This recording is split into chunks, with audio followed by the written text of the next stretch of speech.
this.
Zip.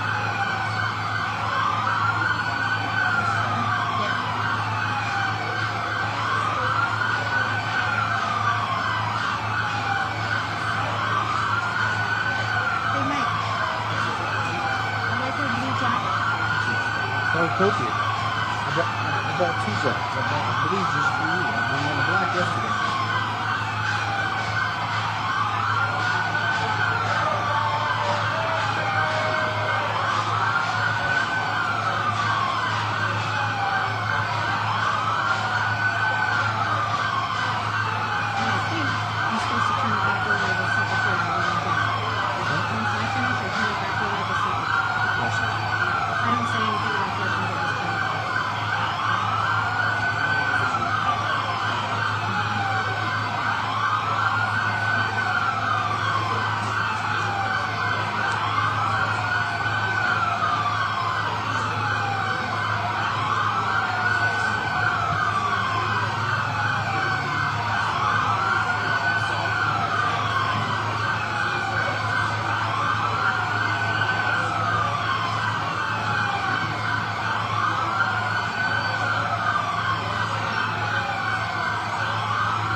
Try to make sure that doesn't blow away. We got everybody? Okay, good. Good afternoon, everybody. Thank you for being here. I'm Kristi Noem, the Secretary of the Department of Homeland Security. And I also want to thank Chief Banks for being here with me today. He's the Chief of the Border and has given us excellent leadership in making sure that we're making America safe again and that we're upholding our laws in this great country. I also have with me Diane, who's the director, and want to thank her for her leadership. Sydney's over here as well, has been imperative in making sure this port of entry is run safely and that we are interdicting drugs like you see in front of you here today and getting them off of our streets so that they don't poison our next generation of Americans. We do have Sheriff Ken Jones is here with us today. I want to thank him for his partnership. A key to our success at the Department of Homeland Security is making sure that we're partnering with our local law enforcement and doing our operations together to make sure that we're keeping our communities safe.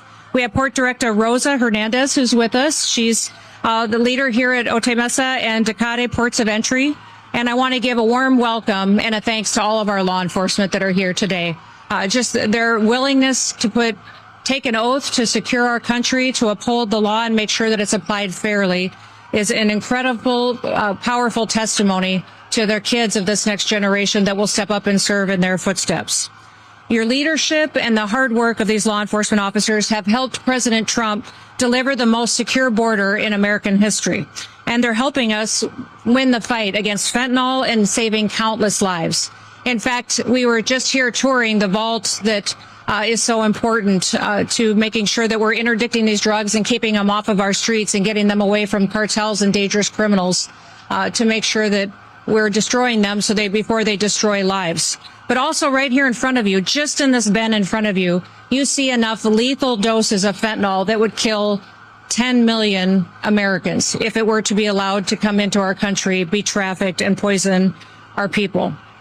For 4 dark years under Joe Biden, we saw violent criminals, murderers, gang members, terrorists, rapists, pedophiles, and human smugglers invade this country. Drug traffickers brought dangerous narcotics into our country and poisoned our people and tore our communities apart.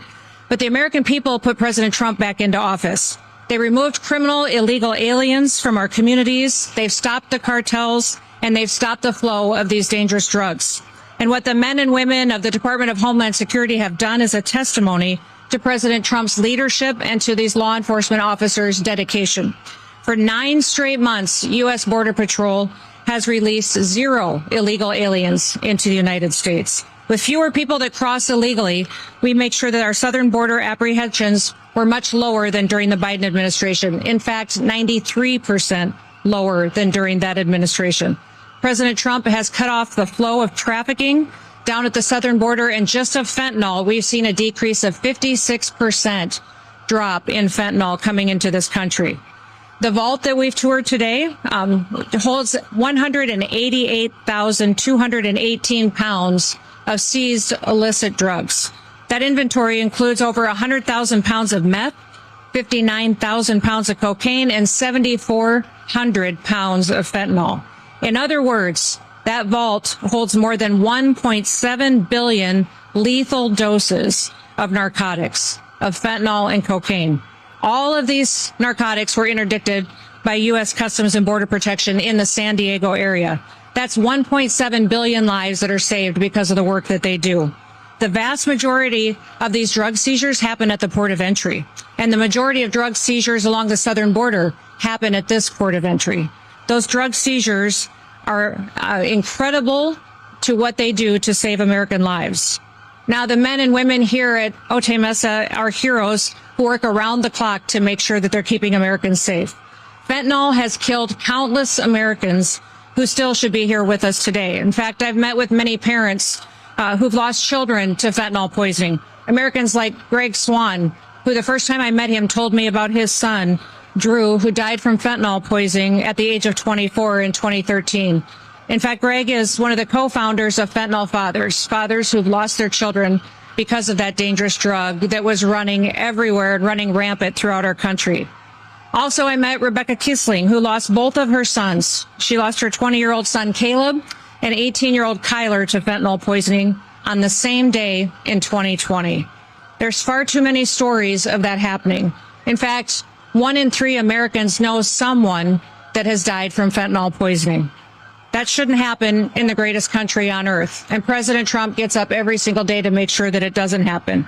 Thanks to him and to the men and women of CBP, we're winning the fight against fentanyl.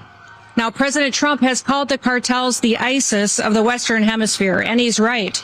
The cartels traffic, they torture, they behead human beings, and they enrich themselves and profit off of American deaths. And that's why President Trump took action and designated them as foreign terrorist organizations on day one. Today, the men and women of the Department of Homeland Security are on the front lines of the fight against the cartels and the drugs poisoning our country. And we are winning. And while we stop threats from coming into our country, we can't forget about the ones that are already in our borders. Right now, in prisons and jails across California, ICE has lodged detainers on over 33,000 criminal illegal aliens. Instead of honoring these detainers against criminals who've trafficked drugs and committed crimes across the American people, Governor Newsom and California sanctuary policies have released over 4,500 criminal illegal aliens back onto the streets to create more victims and that will harm more Americans. We need him to work with us and these local law enforcement and community leaders and elected officials here in California to protect Americans, to make sure that we're interdicting more of these drugs before they poison more Americans. And we need them to work with us to help make sure that we're keeping our law enforcement safe. Our ICE officers and CBP officers are facing a 1,300% increase in assaults against them, a 3,200% increase in vehicular attacks against them, and an 8,000% increase in death threats against them. On January 23rd, an illegal alien here at the San Diego Sector Border Patrol attacked a law enforcement officer, hit him in the head with a rock, left him lacerated, bruised, and bleeding. He was hospitalized, but his assailant did escape. That attack was the 7th recorded assault on a Border Patrol agent in San Diego since October. Law enforcement officers take an oath. They pledge to protect citizens, and they work hard to uphold to the truths that our founders created this country on. In the Declaration of Independence, our founders pledged their lives, their fortune, and their sacred honor to keep people safe so that fellow Americans and our children could live in freedom, that they could live in safety. And that's the same pledge that our law enforcement officers take each and every day. They deserve our gratitude. They deserve our thanks because their job never ends, and they keep working every single day to make sure that Americans are safe, that they're protected from criminals that would not just traffic them and their children, but also traffic these drugs in to kill our next generation. I want to thank you all for being here, and I have all the confidence in the world of the law enforcement standing here today to continue to do their work, to protect Americans. And with that, I want to introduce Chief Banks to come up and share a few words with you as well. Chief?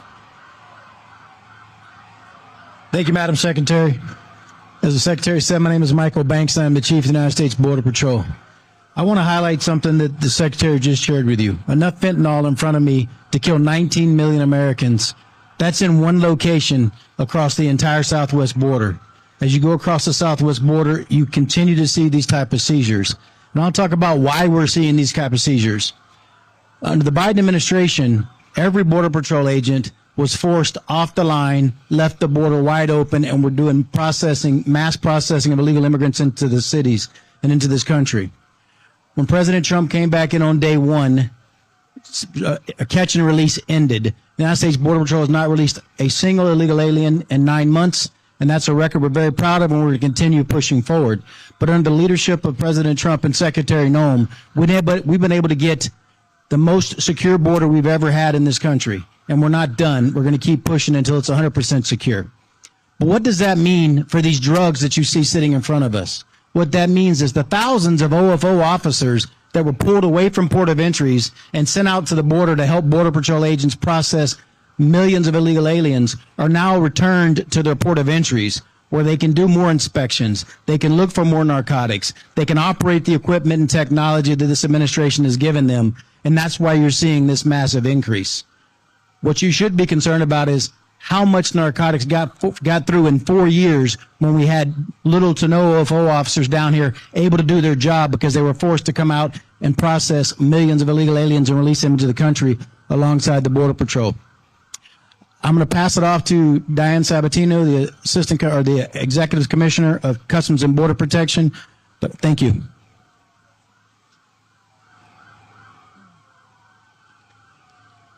Good afternoon, really, and thank you, Secretary Noem, for being here with us today, and Chief Banks also for your great partnership in CBP. We're really grateful for the opportunity to highlight the work of our frontline personnel, the work that interdicting these narcotics every day to secure our borders and protect our communities. What you just heard from Secretary Noem reflects our mission to secure the border at ports of entry. Frontline personnel applying their training, the intelligence, and technology to keep dangerous narcotics out of our communities. It's demanding work. The men and women who carry out this mission do so with professionalism, often under incredibly challenging conditions. It's never boring here in Otay Mesa, and their commitment makes a real difference to the outcomes that you see right in front of you today. And as the Secretary mentioned, our success reflects joint enforcement across CBP and aligns with the administration's priorities. Strong enforcement to ensure border security and support for the people who are the backbone of the mission that we're responsible for. And the Office of Field Operations continues to work on key initiatives, including obtaining advanced information for shipments and travelers, modernizing processing systems, and investing in technology that allows us to operate effectively. All of these efforts really support our most valuable resource, which is our frontline personnel. That includes our CBP officers, our Border Patrol agents, our import specialists, and our agriculture specialists. And the One Big Beautiful Bill Act represents a generational investment in our border security mission. funding from the Act is going to allow CBP to expand capabilities such as non-intrusive inspection technology and responsibly integrate artificial intelligence, machine learning into the work that we do. And more importantly, the Office of Field Operations is going to be able to hire more than 5,000 CBP officers to bring here to the ports of entry again, to identify more narcotics, interdict, and to disrupt the cartels. Our border security mission is national security, and our efforts are never going to stop. And we're proud to be here supporting this critical work. So thank you for being here with us today. Thank you, Diane, and thank you, Chief Banks, as well. With that, we'll open it up to any questions that you may have. Yes.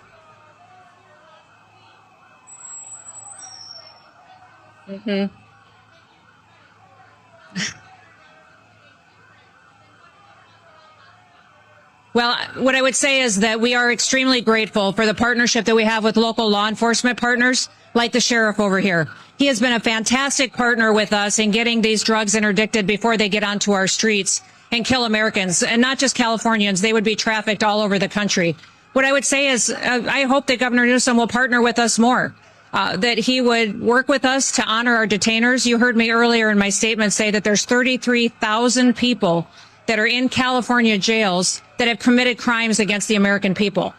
Before they are released back out onto our streets, give them to us so that if they're criminal, illegal aliens, we can return them back to their home countries so that there aren't any more victims in this country. We shouldn't be letting people stay in this country to commit more crimes when they haven't come here the right way. So many Americans fought to come here from other countries the right way and become citizens and believe in the freedoms and the liberties we stand for. I would invite Governor Newsom to partner with us to make sure that those criminals are removed and that we continue to keep our streets safe.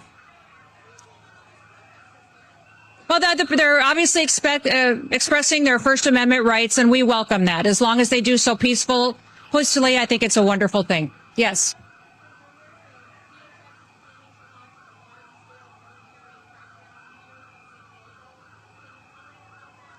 Well, listen, I'll never give you details or give you an explanation on law enforcement activities. I don't want to put our law enforcement officers at risk by exposing some of the planned operations that they may or may not have. But what we are focused on, and I'll tell you, as far as the Department of Homeland Security and ICE and CBP, is targeted operations, going after specific individuals that are a threat to public safety, individuals that have committed crimes either here or in another country that are dangerous to stay out on our streets. We don't want more victims in this country. We want to make sure that those criminals are removed from our streets and that we're returning them back home to their home countries when they're brought to justice. So beyond that, those targeted operations, we won't talk about the details of.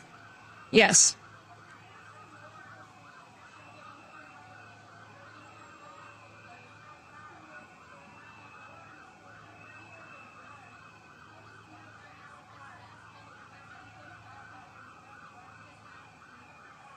Are you talking about the economic impact?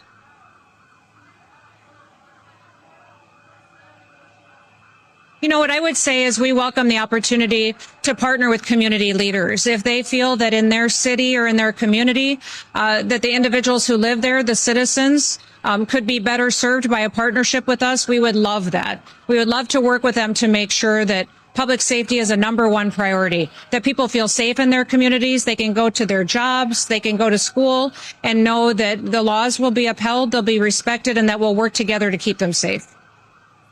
Yes. Yeah.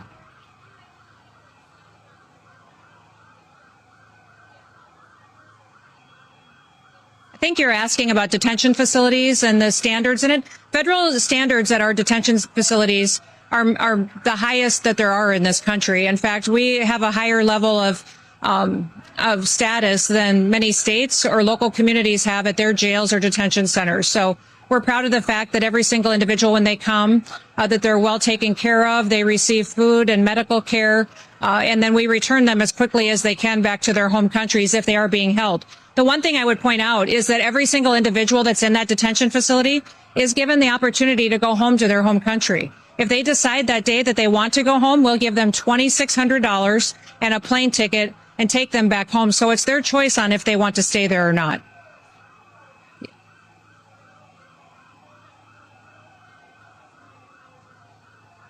Are you talking about our funding bill? We're concerned about the Department of Homeland Security not being funded. In fact, I think it's the wrong message to send to the world at this point in time. When you think about it, every other portion of the federal government has been funded except Homeland Security. That's telling the rest of the world the Democrat Party doesn't think that protecting America is safe. It's the wrong message to send. They keep talking about the fact that they want ICE's operations to be impacted, but only 11% of that bill is ICE. The rest of it is FEMA, which is responsible for disaster response, for protecting our critical infrastructure. If we had some kind of an attack or a terrible disaster that hit our country, FEMA is the agency that's responsible for running our government, for stabilizing our country. And the Democrat Party is choosing not to fund FEMA and put us in jeopardy in that situation. The other things that wouldn't be funded is TSA.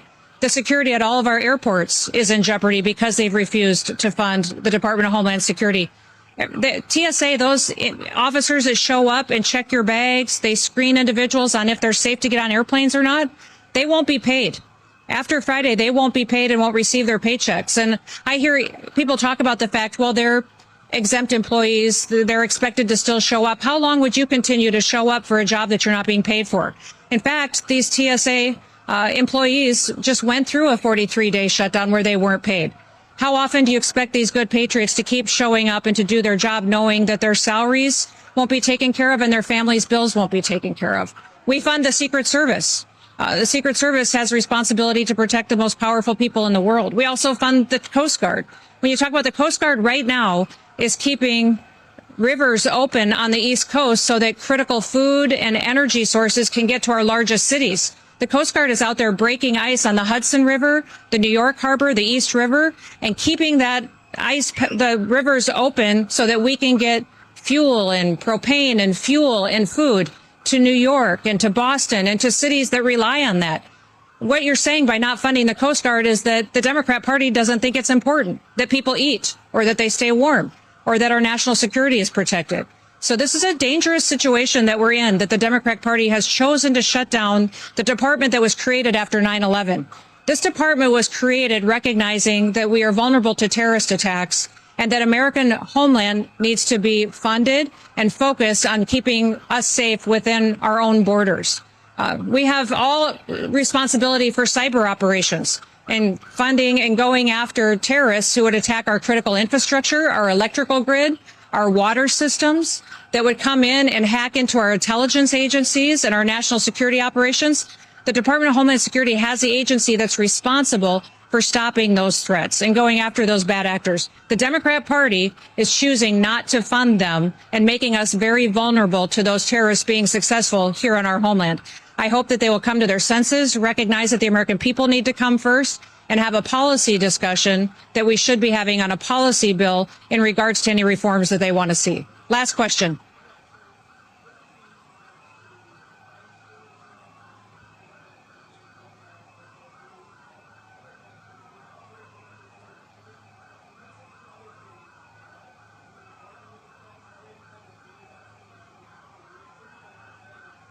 I heard you ask about Operation Metro Surge and CBP and ICE, and what was the 287G? Now we're still working on 287G agreements that would happen with local law enforcement, sheriff, city police. We would love to have that kind of an agreement with the Minneapolis Police Department or with sheriffs in Minnesota. I know that some of the operations in Minnesota are changing, but we're going to continue to stay focused with our investigators through the Homeland Security investigations on the fraud that's been going on making sure that those individuals there are working to get to the bottom of the billions of taxpayer dollars that were stolen and funneled out of this country for nefarious reasons. So, we're grateful that we've found some agreement on what we can do to try to work together. We're looking to formalize those to make sure that we can bring peace and safety to the Twin Cities. Thank you, everybody. Thanks for being here. We appreciate it. Have a great day.